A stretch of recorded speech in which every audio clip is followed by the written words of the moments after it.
I think it's very well known that gaming is becoming a very big, very mainstream activity. It's estimated that something like 3.2 billion people will play video games this year, whether on consoles, on laptops, on mobile phones. In fact, I think it said that 75% of American households contain a gamer. So it's a very mainstream activity. What we're starting to see now is gaming spreading from traditional gaming sites, from traditional places where you would go to play games, onto other places. One example is Netflix, who've recently added games to their mobile app, games that relate to some of the content like Stranger Things that they have on their platform. But we're also seeing people like TikTok adding small HTML games for people to play when they don't want to watch more videos but they still want to spend time on the platform. We're seeing Snapchat developing gaming experiences. For a long time they've had AR, augmented reality experiences that you can play around with on the phones, but they're now merging these or turning these into actual games. We've also seen Spotify buying the music-based game Hurdle, so that they're putting it onto its platform now. So now when you go to Spotify, you can essentially play a game as well as just listening to music.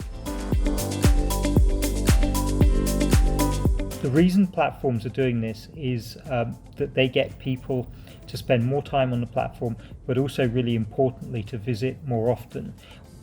If you look at the example of Spotify, you might not feel like listening to music, but if you become addicted to playing Hurdle, then you're going to visit every day so that you can play the game for 5 minutes. Likewise with something like Wordle, I mean, newspapers have always had things like crosswords and games, but with Wordle, what New York Times has got is a way of getting millions of people who probably would never have visited the New York Times in a typical day, making sure that they visit every day so that they don't break their streak and stuff. So essentially what games bring is a wider variety of content, attracting people maybe in a different frame of mind when they don't want to read something, they don't want to watch something, but they just want to challenge themselves. And so you're getting more habitual use, more first-party data, and the number of visitors to the website or to the app is going up.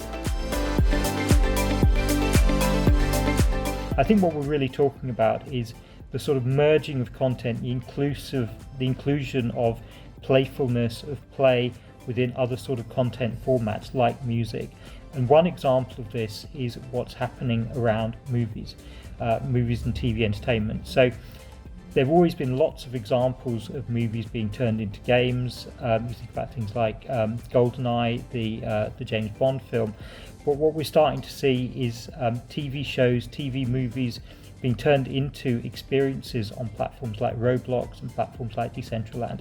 And one recent example of this was for the Netflix movie The Grey Man, which they turned into an experience over 2 weekends on Decentraland, where you would go, you would play as an agent, you would follow a mission. I think it challenged you on your knowledge of the movie, and then if you were successful, you could win items for your avatar. So you could win items of clothing that Ryan Gosling had worn during the show that you could put onto your avatar, and it would give you a sort of a closer association with the content.